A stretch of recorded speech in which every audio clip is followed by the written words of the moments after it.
स्वागत है NBS podcast के नए एपिसोड में और शुरू करते हैं आज का किस्सा। आज का किस्सा है मनीष का। कई बार हम बचत करते करते किसी ऐसी बड़ी मुसीबत में फंस जाते हैं कि हो सकता है कि हमें ज़मीन के कुछ फीट अंदर जाना पड़ जाए। और आपको पता ही है कि जब इंसान को कुछ फीट अंदर दबाया जाता है ज़मीन में, तो फिर उसके ज़िंदा बचने के चांस कितने होते हैं। और इस किस्से का सबसे बड़ा, सबसे खौफनाक हिस्सा कि उसको ज़मीन में दबा कौन रहा था। बात करते हैं इस पे। मनीष, जैसा मैंने कहा कि एक लोअर मिडिल क्लास फैमिली से बिलोंग करते थे। अब उनका जो जो जिस दुकान पर वो काम करते थे वो उनके घर से तकरीबन 10 किलोमीटर दूर थी। अब 10 किलोमीटर साइकिल पर सुबह जाना, रात को आना काफ़ी दिक्कत होता था, तो बड़ी मुश्किल से इन्होंने इंस्टॉलमेंट्स पर बाइक ली। अब बाइक जब ली तब पेट्रोल तो काफ़ी सस्ता था। धीरे धीरे पेट्रोल की कीमत जिस हिसाब से बढ़ती जा रही थी, उस हिसाब से मनीष की आमदनी तो बढ़ नहीं रही थी, तो जो उनकी सेविंग्स है वो धीरे धीरे कम होनी शुरू हो गई। लेकिन अब किया भी क्या जा सकता था, जाना तो था काम पर। कई बार इनके मन में ये विचार आता कि मैं दोबारा साइकिल से जाना शुरू कर दूं, लेकिन अब हिम्मत नहीं होती थी। एक बार किसी सुविधा की जो आदत पड़ जाए तो वो इतनी जल्दी छूटती नहीं है। लेकिन फिर भी ये इनके दिमाग चलता रहता है कि भाई अब जैसे पेट्रोल की कीमतें लगातार बढ़ती गई तो मैं क्या करूँगा। ये जिस रास्ते से जाते थे, जैसा मैंने कहा कि ये तकरीबन 10 किलोमीटर का रास्ता पड़ता था। अब एक बार क्या होता है कि दिन के समय में काफ़ी ज़्यादा बारिश होती है। वैसे तो ये इतने सालों से वहाँ पर जा रहे थे, बारिश भी होती थी, आंधी भी आती थी, तूफान भी आता था, ओले भी पड़ते थे, लेकिन वो रास्ता काफ़ी अच्छा था।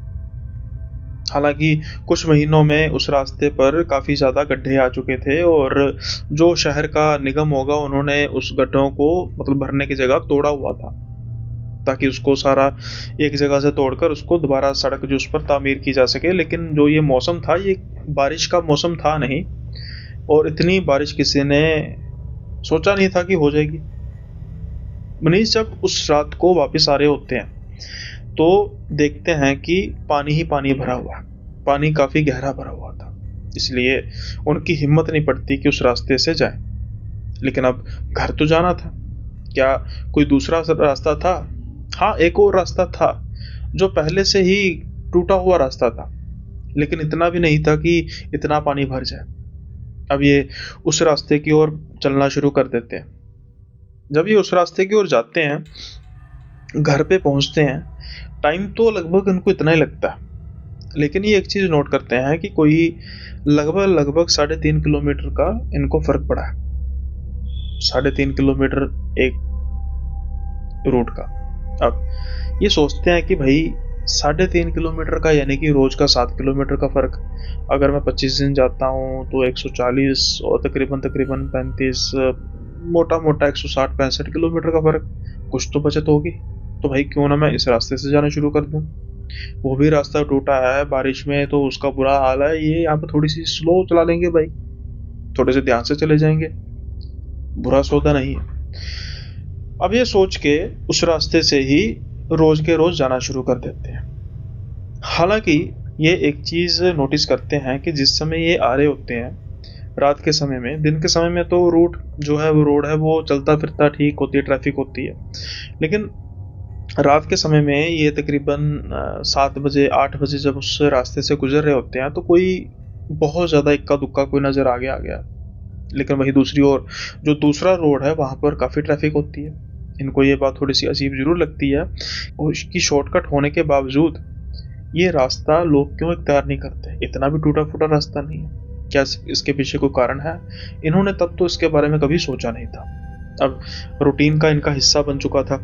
एक बार क्या होता है कि इनको बाइक जब चला रहे होते हैं तो काफ़ी तेज़ इनको बाथरूम आता है। अब जैसा कि मैंने कहा कि भाई रास्ते में कोशिश की जानी चाहिए कि ना ही वॉशरूम किया जाए, बाथरूम ना किया जाए, लेकिन अब बहुत ज़्यादा इमरजेंसी आ गई तो ये रास्ते में बाइक रोकते हैं और बाथरूम करने लग पड़ते हैं, कुछ आगे जाके, सड़क के कुछ आगे जाके। अब जब ये बाथरूम करके फारिग होते हैं तो अचानक से इनकी आंखें खुली की खुली रह जाती हैं। ये तो मानो जैसे डर से कांपने लग पड़ते हैं। उसका कारण क्या?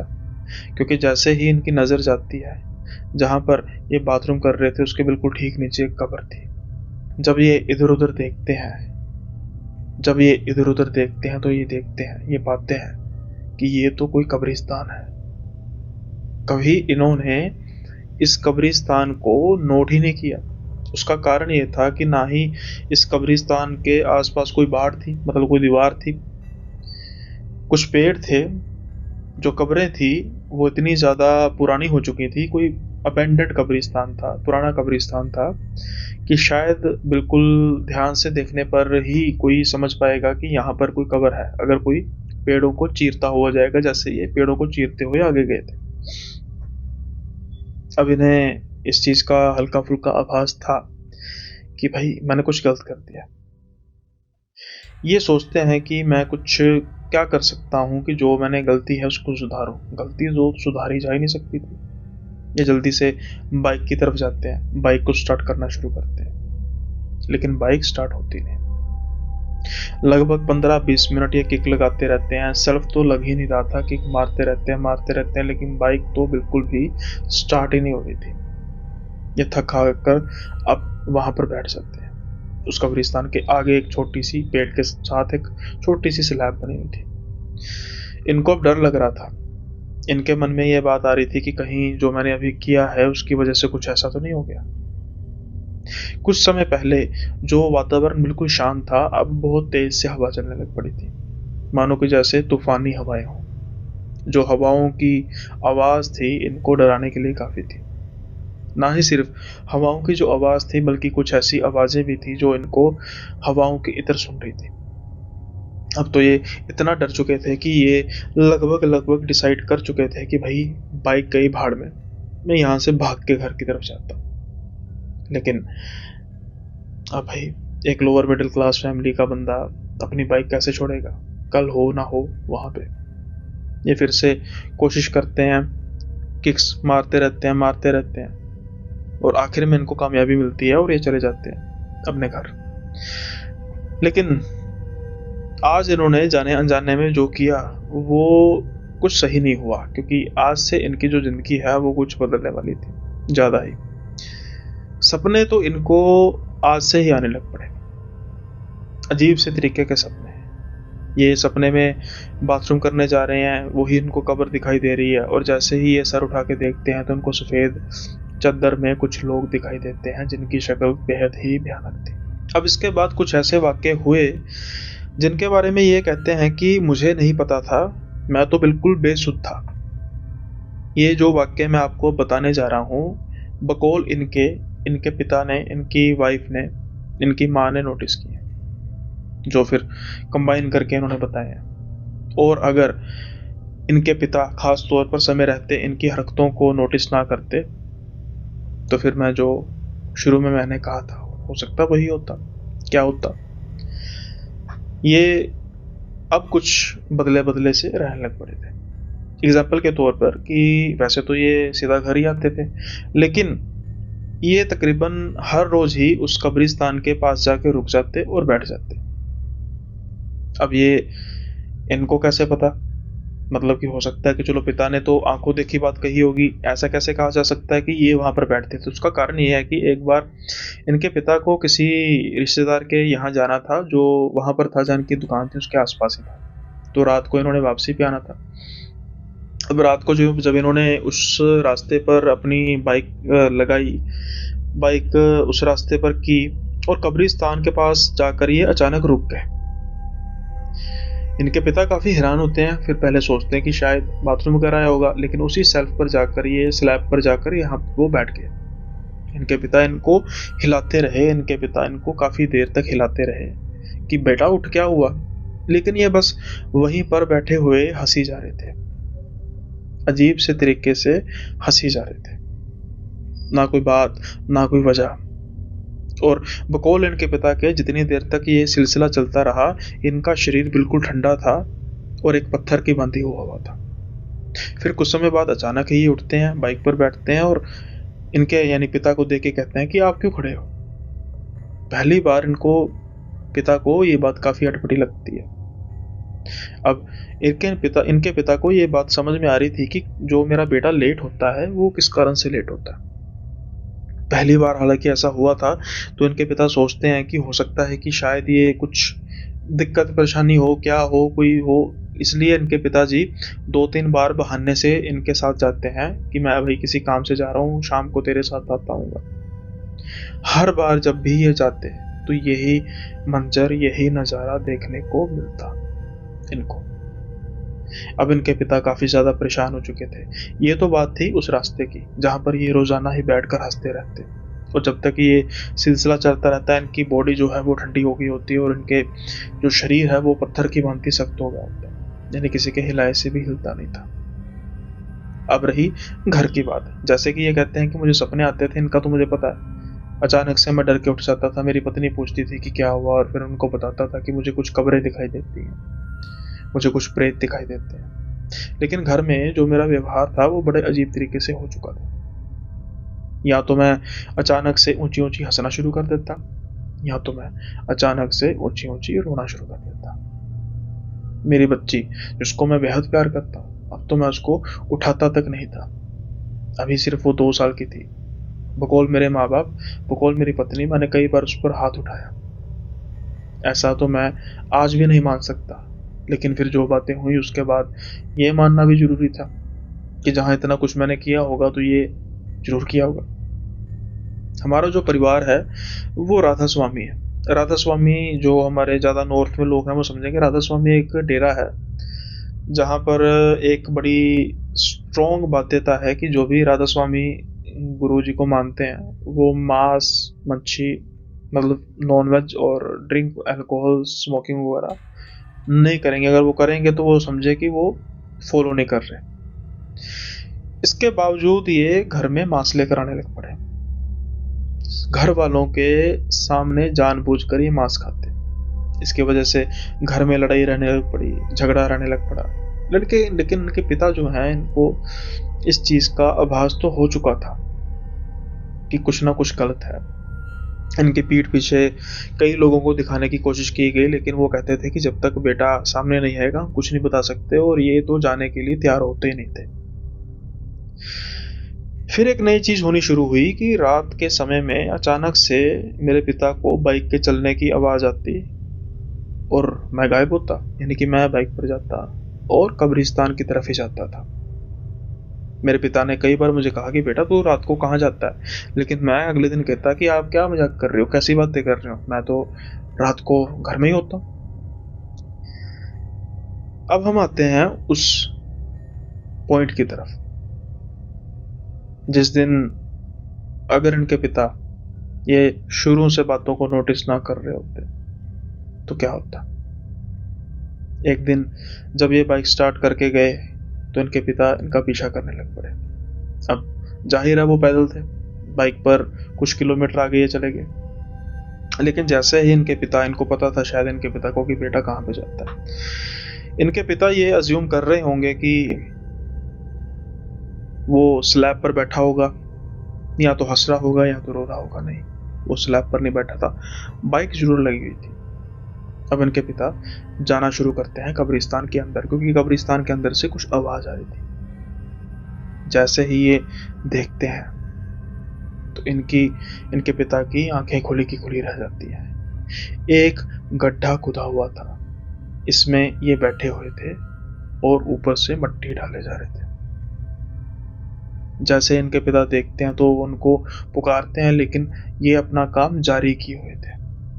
ये मिट्टी डाले जा रहे थे, डाले जा रहे थे, डाले जा रहे थे। जल्दी से पिता इनके फोन करते हैं अपने किसी रिश्तेदार को और सारी बात बताते हैं। कहते हैं जितने बंदे हो सकते लेकर आओ, कुछ बहुत गलत हो गया। कुछ ही समय में लोग आते हैं, जैसे तैसे करके इनको कब्र से उठा निकाला जाता है, लेकिन ये किसी होश में नहीं थे। अब इनको उसी हालत में बाबा जी के पास लेके जाया जाता है। फिर जाके पता लगता है, वो तो बात इनको भी पता थी कि हाँ बाथरूम किया था उसकी वजह से हुआ था, लेकिन क्या आपको पता है कि वो कब्र खोदने के लिए हथियार क्या यूज किया था? वो हथियार थे इनके नाखून। इनके नाखून, इनकी उंगलियां इतनी बुरी तरीके से क्षतिग्रस्त हो चुकी थी, लेकिन इतने कम समय में उन्होंने वो गड्ढा खोद लिया। सबसे अजीब बात, ना जाने कितने प्रेत इनके शरीर में समा चुके थे उस समय। और अगर इनके पिता सही समय पर ना पहुंचते तो ये अपनी ही खोदी हुई कब्र में समा जाते। हो सकता है कि किसी को पता भी ना लगता। मामला इतना बड़ा नहीं था, बस इन्होंने दरकिनार किया और धीरे धीरे धीरे धीरे जो प्रेत की शक्ति है बढ़ती गई और उनको यहाँ तक ले आए कि वो कब्र के कुछ फीट नीचे, जमीन के कुछ फीट नीचे हमेशा के लिए दफन होते होते बचे। आई होप किस्सा आपको पसंद आया होगा, और न्यू व्यूअर्स हैं तो चैनल को सब्सक्राइब करना मत भूलिएगा और लाइक करना मत भूलिएगा। अब हम बढ़ते हैं अगले किस्से की ओर। अब अगला जो किस्सा है ना, ये भी ऐसा किस्सा है जहाँ पर ये, इस किस्से में तो चलो इनके जो पिता थे काफ़ी समझदार थे, लेकिन जो ये अगला किस्सा है मुझे ये समझ नहीं लगता कि लोग कैसे जानने के बावजूद भी एडजस्ट करते हैं। हाँ, काफ़ी मजबूरियाँ होती हैं, लेकिन जहाँ बात बच्चों की है तो ये किस्सा है महिर का। आज महिर बड़े हैं काफ़ी, तब की बात है जब अराउंड ये 2002-3 के आसपास की बात है। ये जो 2002-3-4 के आसपास की बात है ना, जब बच्चे हमारे जैसे, जब हम इतने बड़े नहीं थे, यानी कि हमारी उम्र 12-13 साल के आसपास की थी, तो ये जो ज़माना है ये वो ज़माना है जहाँ पर एक अलग सी तरीके की एवोल्यूशन हो रही थी।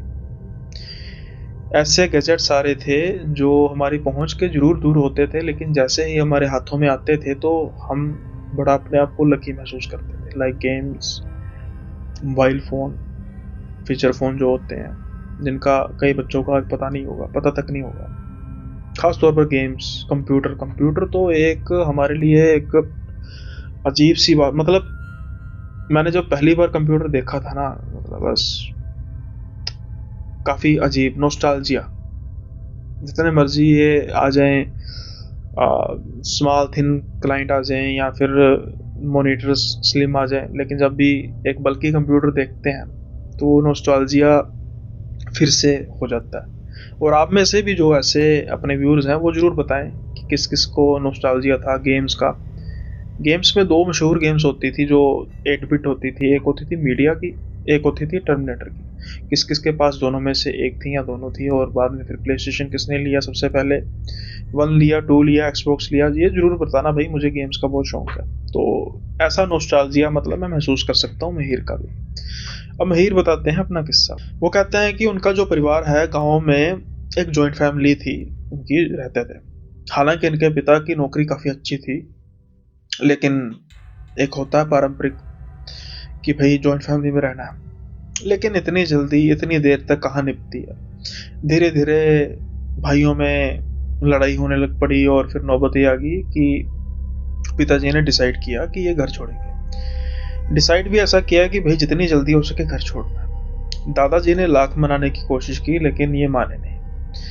अब ये कुछ ही दूरी पर एक शहर था जहाँ पर इनका डिपार्टमेंट भी था, और ये चाहते थे कि वहाँ पर घर मिले, लेकिन घर मिल नहीं रहा था इतनी जल्दी। घर मनचाहा घर मिले कैसे?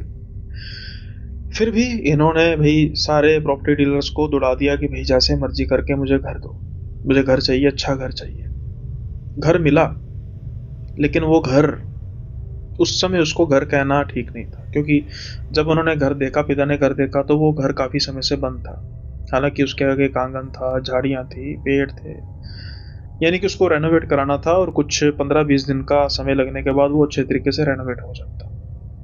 पिता ने माँ को दिखाया, माँ थोड़ा सा सकुचाई कि ये तो घर थोड़ा है, ये तो खंडर है। लेकिन पिताजी के कहने के भी, भैया तुम्हें पता है कि मैंने जितनी जल्दी हो सके घर छोड़ना है, इसको थोड़ा सा रेनोवेट करेंगे तो सब कुछ ठीक हो जाएगा। माँ शुरू में तो नहीं मानी, लेकिन जब पिता ने कहा कि ऐसा करते हैं कि घर को, मेरी जिम्मेदारी है, मैं घर को ओके करके दूंगा, उसके बाद तुम देखना। अब बात शुरू हुई, उन्होंने उसके मालिक से बात की कि भाई हम पहले घर को ना अच्छे तरीके से झाड़ियाँ झुड़ियाँ काटने देना चाहते हैं, उसके बाद एक बार फिर से देखेंगे, खर्चा हमारा। ऐसा ही किया गया। जब अच्छे तरीके से बिल्कुल घर को साफ सुथरा किया गया, साफ सफाई की गई, उसके बाद माँ को दिखाया गया, तो वो घर माँ को भी बहुत पसंद आया और मुझे भी पसंद आया। हालांकि मेरी पसंद नापसंद का कोई मायने तो था नहीं। अब जब ये सब कुछ हुआ, घर ले लिया, दादाजी काफी दुखी थे कि बच्चा घर छोड़ के जा रहा है। उनके भाई भाई भाई तो थोड़े से खुशी होंगे, लेकिन हमारी जो खुशी थी वो कुछ ही दिनों में कफूर होने वाली थी। अब जैसा कि मैंने कहा कि घर में एक पेड़ था, बाकी झाड़ियां थी। घर में जाने से पहले बाकी एक आधा महीना उसको बिल्कुल फर्निश करने के लिए लगा। अब वो घर बिल्कुल ही अलग, मानो कि जैसे बिल्कुल नया बंगला बनकर तैयार हुआ। माँ की तो आंखें चकाचौंध हो गई देख के। मैं भी देखता रह गया कि भाई इतना अच्छा घर, ऐसा लग ही नहीं रहा कि ये वही घर है। पिताजी भी बस मंद मंद इतरा रहे थे, जैसे वो खुद को आंखों ही आंखों में शाबाशी दे रहे थे कि देखा देखा क्या हुआ। खैर, अब जब ये घर बनकर तैयार हुआ, हम इस घर में आए। कुछ दिन तो सब कुछ ठीक रहा। एक दिन मैं स्कूल से वापस आ रहा था और मैंने एक बड़ी ही अजीब घटना देखी। वो क्या था कि जो पेड़ था, जिसकी घनी छांव सबको काफी पसंद थी, उस पेड़ को काटा जा रहा था। मैं तो देखकर बौखला गया कि ये क्या हो रहा है, लेकिन क्या मैं कुछ विरोध कर सकता था? विरोध के नाम पर मैं तो सिर्फ पूछ ही सकता था कि ये मम्मी कर क्या रहे हैं। तो मम्मी जो थे, मदर थे, वो कुछ टेंस लग रहे थे, कह रहे थे नहीं नहीं बेटा, बस इसकी ना जो है वो बहुत ज्यादा इससे ना कचरा हो जाता है, मुझसे इतना साफ सफाई नहीं होती, इसके इतने पत्ते गिरते हैं, मैं कटवा रही हूँ। लेकिन वो पेड़ क्या कटा, मानो जैसे हमारी किस्मत कट गई। अब घर में कुछ ऐसा होने लग पड़ा जो कभी हमने महसूस नहीं किया था। कुछ ऐसी हरकतें होने लग पड़ी। सबसे पहले आमतौर पर जो किसी के प्रेत के आगमन का एक निशानी होती है कि हमारे बाथरूम का जो नल है वो हमेशा लीक रहने लग पड़ा। कई बार ठीक कराने के बावजूद भी वो ऐसे कैसे ही रहता, किसी की समझ में नहीं आता था। ना ही सिर्फ ऐसा होता, बल्कि रात को अजीब सी आवाजें आती थी जो किसी जानवर की लगती। मैंने कई बार पूछा अपनी माँ से कि ये रोने की आवाजें हैं, किसी जानवर की आवाजें नहीं। मेरी माँ कहती है कि नहीं, बिल्ली के बच्चे भी ऐसे ही रोते हैं, ये उनकी आवाजें हैं। लेकिन उनकी आंखों में खौफ मुझे साफ तौर पर नजर आता था। एक बार मैंने अपने माता पिता को बात करते सुना था कि माँ कह रही थी कि ऐसा करते हैं, वापस चल जाते हैं। आपको गुस्सा था, गुस्से में आपने सब कुछ कर दिया। देखो ना, बाबूजी भी कितना ख्याल रखते हैं, वो फोन करके कह देते हैं कि बेटा आ जाओ। इनके पास तब मोबाइल था, हालांकि तब नए नए मोबाइल शुरू हुए थे। लेकिन इनके पिताजी हैं, हट छोड़ने के लिए तैयार ही नहीं थे। वहीं दूसरी ओर अपनी माँ के द्वारा ये सुनते हुए भी मैंने पाया कि वो कह रही थी कि वो पेड़ वाली बात तो मैं भूल ही ना सकती। जैसे ही पेड़ वाली बात होती है तो इनके पिता गुस्से में कहते हैं कि तुम्हारा वहम था, तुम्हारा वहम था सीता, इतना अच्छा पेड़ कट गया, पता कितने दिन लगेंगे अब उसको दोबारा उगने में। तो इनकी माँ कह रही होती है कि वो मेरा वहम नहीं था, जो मैंने देखा है मैं उसको कभी भूल नहीं सकती। जो ये आवाजें आज भी आती हैं, ये किसी जानवर की नहीं है, ये उसी औरत के बच्चे की आवाजें हैं। और वो औरत नहीं थी, वो चुड़ैल थी, और वो बच्चा भी। जैसे ही मैं ये बात सुनता हूँ, मेरे तो गूज बम्स हो जाते हैं खड़े, जैसे मानो मेरा सारा शरीर सन का सन रह जाता है। चुड़ैल, बच्चा, पेड़, यानी कि वो पेड़ के काटने का कारण कोई और था। और ये आवाजें, क्या मेरी माँ झूठ बोल रही हैं? पता नहीं, लेकिन कुछ तो है। हालांकि इन बातों को सोचने के लिए मैं इतना बड़ा भी था नहीं। मेरा ध्यान तो रहता था गेम्स खेलने पे। जैसे ही मैं स्कूल से वापस आता, एक मैं जो रूम बना हुआ था जहाँ पर मैं सोता था कभी कभार, वहाँ पर मैं गेम्स भी खेलता था, कंप्यूटर था, और मैं गेम्स खेलने का बहुत ज़्यादा एडिक्टेड था। लेकिन उस कमरे में मुझे काफ़ी अजीब से तरीके का एक मनहूसियत, एक घुटनपन महसूस होती थी। जब भी मैं उस कमरे में कुछ आवाज़ ज़्यादा करके गेम लगाता, तो जो लाइट है वो अचानक से बंद हो जाती। शुरू-शुरू में मैं जलाता, लेकिन जैसे ही आवाज़ ज़्यादा बढ़ती तो लाइट बंद हो जाती। मैंने किसी से बात ये की नहीं, लेकिन मैंने धीरे-धीरे कम आवाज़ में गेम्स को खेलना शुरू कर दिया और उसके बाद हेडफ़ोन्स ले लिए। अब मैं हेडफ़ोन लगा के गेम खेलता था, उसके बाद कभी भी इस तरीके की समस्या नहीं आई कि लाइट जो है वो कमरे की बंद हो जाती है खुद ब खुद। लेकिन उस कमरे में कुछ ऐसी चीज़ थी, जिसका आभास मुझे तब हुआ जब मेरा कज़न हमारे घर रहने आया। मेरी तरह वो भी गेम्स का एडिक्टेड था। जब वो खेलने लगा गेम, हम रात तक गेम खेलते रहे और मैं तो गेम खेल-खेल के थक गया। उसके घर में कंप्यूटर नहीं था, तो उसको कुछ ज़्यादा ही इस चीज़ का था कि भाई जितना मौके का फ़ायदा उठाया जा सकता है, उठा लिया जाए। वो गेम खेल रहा था, मुझे उसके गेम खेलने की आवाज़ सुनाई दे रही थी, ऊँची आवाज़ सुनाई दे रही थी। कुछ ही समय बाद लाइट बंद होती है, मुझे महसूस होता है। फिर लाइट जलती है, मुझे हल्का-हल्का महसूस होता है। फिर लाइट बंद होती है, मुझे महसूस होता है। कुछ समय बाद ये सिलसिला तो रुका, लेकिन मुझे एक हँसने की आवाज़ आई। मुझे लगा कि जो मेरा कज़न ब्रदर है, गेम में कुछ ऐसी सीन होगा जिसको देख के वो हँस रहा। लेकिन जो ये हँसने की आवाज़ थी अब लगातार हो रही थी। कोई जैसे मेरा कज़न ब्रदर हँसे जा रहा है, हँसे जा रहा है, हँसे जा रहा है। मैं थोड़ा-सा हैरान। जो आवाज़ थी वो धीरे-धीरे, धीरे-धीरे मेरे कानों के पास आती जा रही थी। जैसे ही मैं मुड़ के देखता हूँ, मैं देखता हूँ वो बिल्कुल मेरे पास खड़ा है, अजीब से तरीके से मेरी तरफ देख के हँसे जा रहा है। मेरी तो मानो चीख निकल जाती है। जैसे ही मैं चीख मारता हूँ, मेरे माँ-बाप अंदर आते हैं। वो देखते हैं कि भई मैं तो डर कर काँप रहा हूँ, लेकिन मेरा कज़न ब्रदर वो तो हँसे जा रहा है। उसका हँसना तो बंद हो ही नहीं रहा। वो कंटिन्यूअसली हँसे जा रहा है, उसकी आँखों से पानी निकले जा रहा है, लेकिन वो हँसना बंद नहीं कर रहा। मेरी माँ उसको हिलाती है, बुलाती है कि बेटा क्या हुआ? हँसे क्यों जा रहा है? उसकी आँखों से पानी निकले जा रहा था। मानो वो हँसना नहीं चाह रहा, लेकिन वो हँसे जा रहा था, हँसे जा रहा था। ये देख के तो हम तीनों डर जाते हैं। मेरे पिता जल्दी से गाड़ी निकालते हैं और डॉक्टर के पास लेके जाते हैं। डॉक्टर भी देख के हैरान कि इसको हो क्या गया। किसी की कुछ समझ में आ ही नहीं रहा था। हॉस्पिटल में भी जो भी उसको देख रहा था, एक बच्चा इतनी देर से हँसे जा रहा था, हँसे जा रहा था। आँखों से पानी उसके निकले जा रहा था, लेकिन कोई भी ये समझ ही नहीं पा रहा था। अब अचानक से मेरी माँ के मन में पता नहीं क्या आता है, वो कहते हैं कि किसी बाबा जी के पास ले जाते हैं। पिताजी इन बातों को मानते नहीं थे, वो थोड़े गुस्से से कहते हैं, लेकिन माँ उनको फिर गुस्से से टोकती है कि मैंने कहा ना। फिर एक कुछ जानकार होते हैं, रात में ही उनके पास लेके जाया जाता है। जैसे ही वो उनको देखते हैं, तो वो कुछ जल वगैरह छिड़कते हैं। कुछ समय बाद मेरा जो कज़न ब्रदर है वो सो जाता है चुप होके, लेकिन कहते हैं कि ये था कहाँ पे? फिर उनको सारी बात बताई जाती है कि ये तो गेम खेल रहा था। वो जो थे वो कहते हैं मैं अगले दिन आऊँगा। कुछ गड़बड़ है। अब जब ये बात होती है, इनके माँ-बाप को भी फ़ोन कर दिया जाता है, जो मेरा कज़न ब्रदर है, उसको फिर आनन-फानन में लेके जाया जाता है कि भई कुछ ठीक नहीं है। अगले दिन दोपहर को जब ये जानकार आते हैं, तो जैसे ही वो घर के अंदर एंटर करते हैं, उनका ध्यान जाता है उस कटे हुए पेड़ के तने की तरफ। फिर वो अंदर जाते हैं और वो इशारा खुद ही करते हैं कि वही कमरा है ना।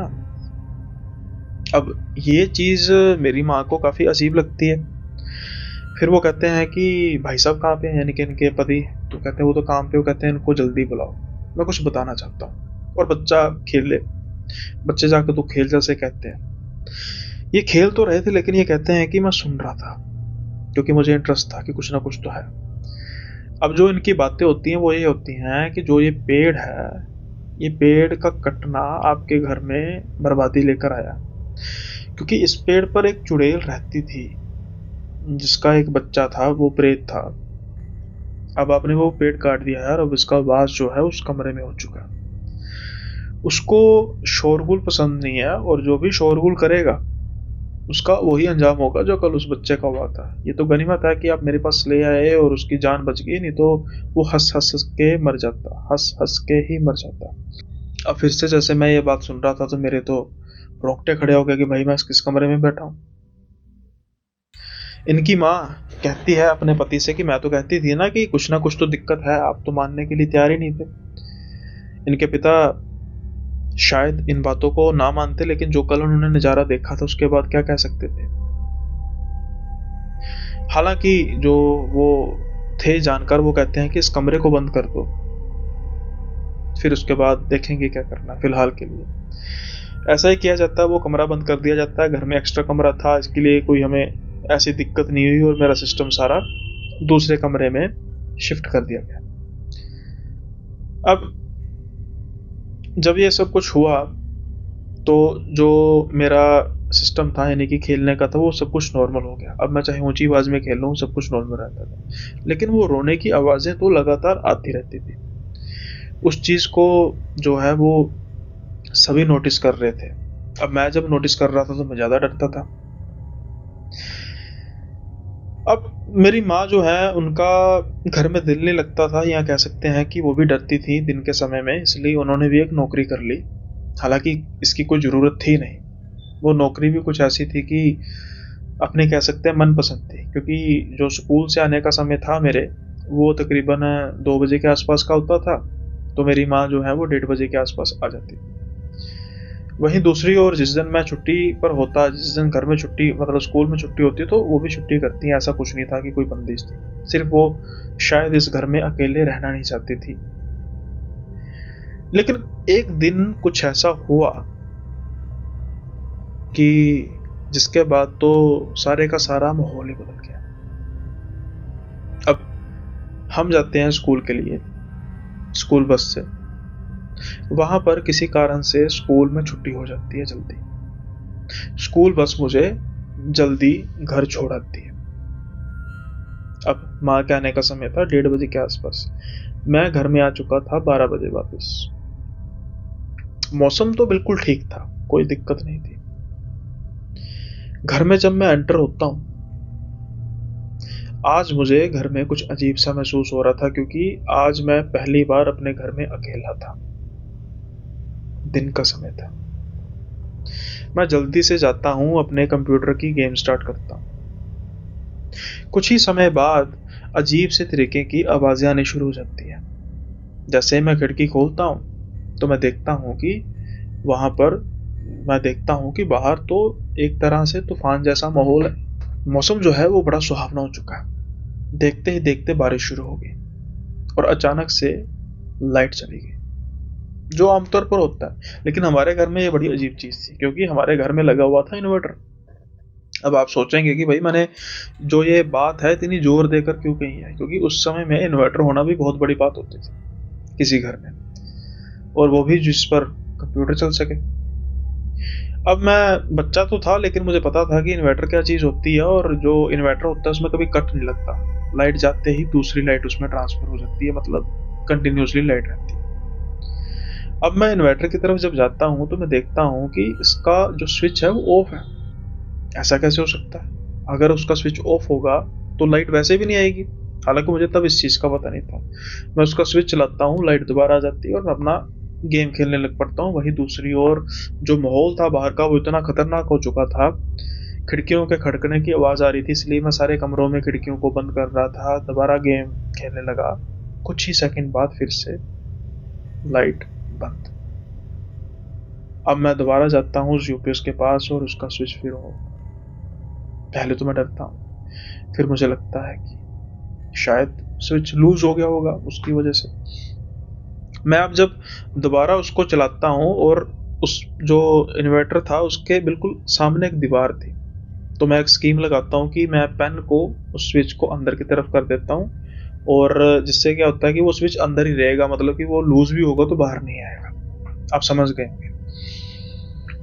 अब मैं जब आ रहा हूँ वापस तो फिर से लाइट ऑफ। इस बार मैं डर चुका था। डरने की वजह सिर्फ एक नहीं थी कि वो जो लाइट है वो बंद होगी, वजह दूसरी भी थी। एक तो अंधेरा, दिन के समय में भी मौसम की वजह से। और दूसरा, वो जो कमरा हमने परमानेंटली बंद कर दिया था, जिस पर बाहर ताला लगा था, उसके खुलने की कोई वजह ही नहीं थी, कोई पॉसिबिलिटी ही नहीं थी। वो कमरा खुला हुआ था। उस कमरे से वैसे ही रोने की आवाजें आ रही थी, जैसी मुझे कभी कभी सुनाई देती थी। आज ना सिर्फ वहां पर मुझे रोने की आवाजें आ रही थी, मैं देखता हूँ कि वहां पर फर्श पर एक औरत बैठी है। इसके लंबे लंबे बाल है, उसने अपना जो चेहरा है उसको नीचे किया है, और उसकी गोद में एक बच्चा है जिससे रोने की आवाजें आ रही थी। अब वो धीरे धीरे धीरे धीरे मेरी तरफ चेहरा करती है, और जब मैं उस चेहरे को देखता हूँ, मैं कभी उस चेहरे को भूल नहीं पाऊंगा। मेरी चीखें निकलती हैं। बाहर बारिश इतनी भारी हो रही थी, बाहर जाने का कोई दूसरा कारण था ही नहीं। लेकिन इस माहौल में मैं यहाँ पे किसी भी हालत में रह नहीं सकता था। मैं जल्दी से दरवाज़ा खोलता हूँ, भागता हूँ बाहर और अपने नेबर के घर पहुँचता हूँ। वहाँ पर जाकर तो मैं रोए जा रहा हूँ, रोए जा रहा हूँ। मेरी तो जो रुदन है वो रुक ही नहीं रहा, शरीर कंपकंपाए जा रहा है। मैं किसी को बताने की हालत में था ही नहीं। आनन फानन में वो फ़ोन करते हैं मेरे पिताजी को। अब भरी बारिश में वो गाड़ी पे आते हैं। वो पहले थोड़ी सी सख्ती से बात करते हैं, तूने क्या किया, जल्दी कैसे स्कूल से आ गया, सवालों की बौछार लगा देते हैं। लेकिन जो नेबर होते हैं वो कहते हैं कि भाई साहब आप बच्चे की हालत तो देखिए। कुछ ही समय बाद मैं थोड़ा सा नॉर्मल होता हूँ तो फिर मैं बताता हूँ सब कुछ। बारिश अभी पड़ रही थी, लेकिन मेरे पिताजी जाते हैं, मेरी माँ को लेकर आते हैं जहाँ पर वो जॉब करती थी। कुछ समय बाद जब बारिश थमती है तो जब घर जाते हैं, घर की एक खिड़की भी ऐसी नहीं थी, या यूं कहें कि एक शीशा भी ऐसा नहीं था जो सलामत था। ना ही सिर्फ शीशा, बल्कि टीवी का स्क्रीन, कंप्यूटर की स्क्रीन, सब कुछ टूटा हुआ था। सिर्फ और सिर्फ शीशे। जैसे कोई चीखा हो और उसके चीख से ये सब कुछ टूट गया हो। ये वो पॉइंट था जब मेरे पिताजी ने डिसाइड किया कि अब वक्त आ चुका है कि इस घर से निकला जाए। दादाजी से बात होती है, वो तो पहले ही कह रहे थे कि बेटा तेरा हट था। अब इनके जो भाई थे वो भी महसूस कर रहे होंगे कि भाई बड़े भाई हैं, बहुत ज़्यादा कुछ हो गया। उनको सारी स्थिति बताएगी भी, घर पे ये सब कुछ हुआ है। और दादाजी अब और स्ट्रिक्ट हो चुके थे कि भाई पोते को कुछ हुआ तो मैं तुझे नहीं छोड़ूंगा। फिर हम उसी समय इस घर को खाली कर देते हैं। करना भी चाहिए था, क्योंकि जब इतना कुछ हो जाए तो फिर भाई यहाँ पर रहने वाला कुछ होता ही नहीं है। अब जैसे कि मैंने कहा है कि ये किस्सा है 2000 के सन के आसपास का, 2001 2 3 आसपास। वो कहते हैं कि ये घर जो है वो वैसे का वैसे खंडर दोबारा से बन चुका है। मेरे पिता ने उसको बेचा नहीं, लेता भी कौन, और इतना मायने रखता नहीं था। जैसे कहा कि पैसा तो था काफी। आज भी हमारी प्रॉपर्टी है, लेकिन ये बिल्कुल वैसा ही दिखाई देता है जब हमने उसको पहली बार देखा था। वीरान खंडर। हो सकता है कि लोगों को लगता हो कि वहां पर कोई रहता नहीं है। हमें मालूम है कि वहां पर कोई रहती है अपने बच्चे के साथ, शायद अब सुकून से। आई होप ये किस्सा आपको पसंद आया होगा, और लाइक करना मत भूलिएगा। और जाते जाते एक शाउट आउट देना था। एक मैसेज आया था, और वो है तो @हरमचाल 9144 है। तो ये कह रहे हैं, hi please take my name is Harmeet Chahal, female. Harmeet ji, Harmeet Kaur Chahal हो गए ना आप। I am from Vancouver Canada. I love watching your videos, every story is unique, I am your big fan. I hope you go even further in life, keep it up good work, keep up the good work. Harmeet ji, thank you so much. इतनी दूर से आप देखती हैं, और देखिए ना भाई, यही फायदा होता है यूट्यूब का, कि आप दुनिया में किसी भी हिस्से से देख सकते हैं अपनी मनपसंद जुबान में।